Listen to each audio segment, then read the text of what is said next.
start with the opening game of this Premier League weekend, Chelsea against West Brom. Thomas Tuchel will be speaking a little bit later on today, so we can start off by hearing from the away manager, Sam Allardyce.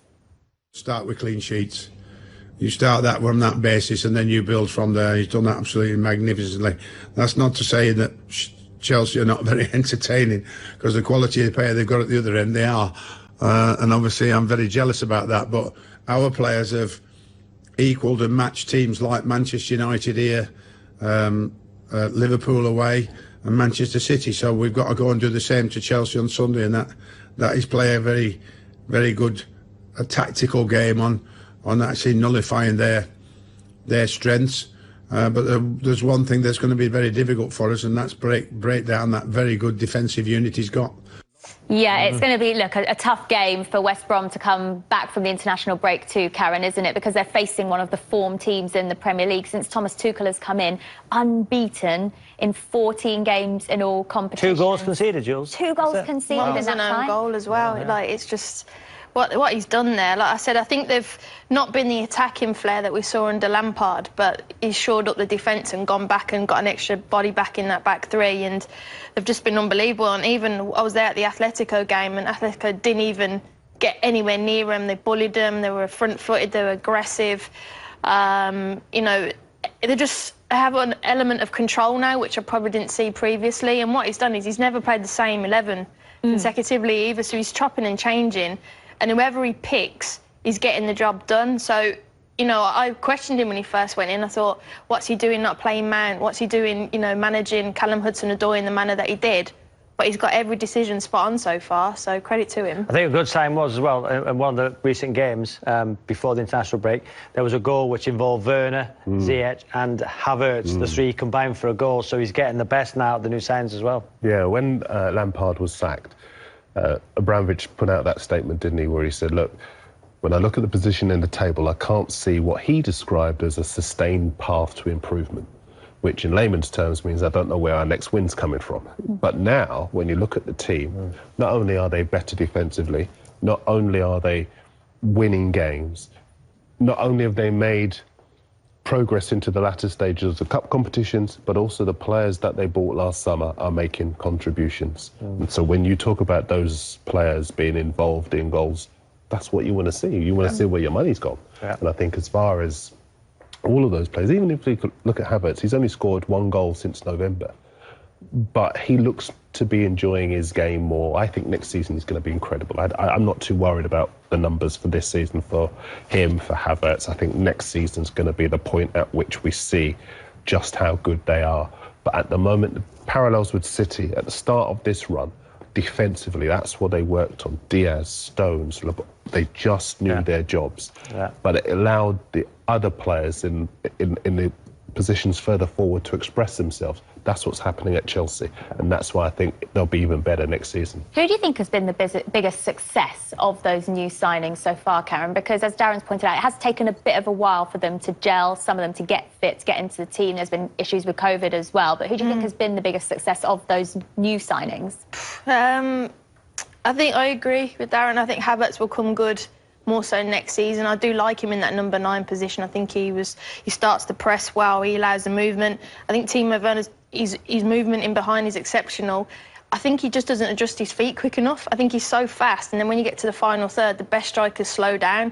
I think if he can keep doing that, then he'll get goals. But I don't think the new signings have clicked. I can't pick one specifically. I don't think they have. I think what's worked well, especially when the managers come in, he's gone for his senior players. He's got Azpilicueta on side. He's got Alonso back in the team. I think so. It's not the new signings that have really made a big difference. It's the signings that have been there and the senior players that he's given the new roles to. I think Mason Mount has been incredible. Wasn't picked in his first game. His England performances now. Mason Mount has gone from not playing in Thomas Tuchel's first side, you know, getting hammered by a few when Gareth Southgate was picking him when, you know, from England fans. Now, probably first name, one of the first names on both team sheets. I covered Chelsea for the Daily Mirror, and I remember when he was in the academy and loads of people were raving about him, and then he was taking that form into the junior sides, and then he got into the senior side, and you're right, lots of people were saying he was Lampard's favourite son. I was at that first game, 0-0 draw against Wolves. All the Chelsea players obviously trying to catch Tuchel's eye, so they're running for their lives. But lots of chances created, no goals, not really anything that caught your eye in the final third. He came on late and he did more in, the last 15 minutes or so than the other players in that game. And what we've seen since then is not only is he a mainstay for Tuchel, but he's a mainstay for Southgate. Everyone is seeing what you get from Mount when he plays, whether it's creating chances, whether it's scoring goals, decisive goals, crucial goals. Whatever happens as that side evolves, Mount will be involved because he's shown himself to be a guy who can score goals, but more importantly, a guy who can cope with pressure. And playing for Chelsea, there is a lot of pressure on the shirt. You guys, both of you know all about that. But I think as a young player, to do what he's done in this short period of time has marked him down as something very special. And doesn't Frank Lampard need to take some credit for that? Because you took him on loan to Derby, you know, played well in the Championship and then put him in the first team. And Frank has given opportunity to young players at Chelsea. I think he was captain the last game that Frank Lampard was there. Yeah. And I think with Mason Mount is, for me, shows a lot of resilience. I think his dad said, don't sign for Chelsea. He went, I will sign for Chelsea. He's played abroad as a young age. He's gone on loan to Derby. He's had people say, you're a teacher's pet. You know, you're not favourite. You get dropped for the first game when the new manager comes in, the England, and he just constantly bounces back and does his talking with his feet, and he's just ever professional. And I watched him, actually, you spoke about a youth game. I watched him for Chelsea youth playing at Solihull Moors against Birmingham as a youngster, and he just blew everyone away. I think he scored a hat-trick.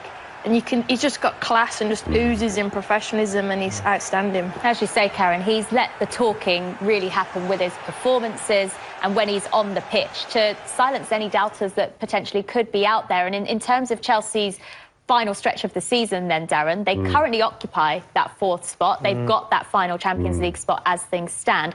The positive thing for them is that they've beaten the likes of Liverpool and Everton very recently, so they're beating the teams that are challenging for that final spot in those Champions League places. Who do you think will hold on to it? Do you think it will be Chelsea? Well, it's interesting with those numbers there highlighted because they've drawn 9 games. Only Man United have drawn as many games, and that could be key. Some games you expect them to win. The Leeds game, for example, I expected them to win that game and they were held. And it's so tight that a draw might be the difference going into the final few games of the season. I do expect them to hold on. I thought West Ham would maybe pull off the fairy tale. Spurs are coming like Jaws on the horizon, 3 points away.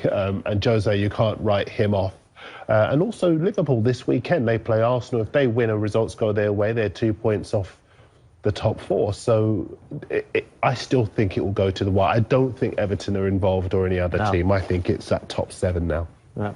FA Cup, Champions League, still something for Thomas Tuchel's side to concentrate on, though, Karen. How is he going to be able to manage this as well as focus on maintaining that top 4 spot? Well, I said earlier, he's not picked the same 11, you know, 2 games in a row, and I think that'll be really key going into this. If you're going for multiple competitions, you've got to use your squad and use it wisely, and I think that will go in his favour and keeping players happy and playing them at the right time. I think it's a good game going into West Brom, not to be disrespectful to West Brom, but after the international break, going smooth, and then obviously focus on Champions League, because I think they can win the Champions League. And also, they've got too many players. I mean, gosh, they've got players coming out of their ears. You know, if they were a little house, you'd see arms and legs sticking out of the windows. Kind of thing. You know, they have got so many players. They can pick different sides. And as you say, the key thing about it, whoever he puts in, they know their jobs. They know what's expected of them, because he's clearly got a standard that he has set. You're scared not to do it. Absolutely. You get dragged off.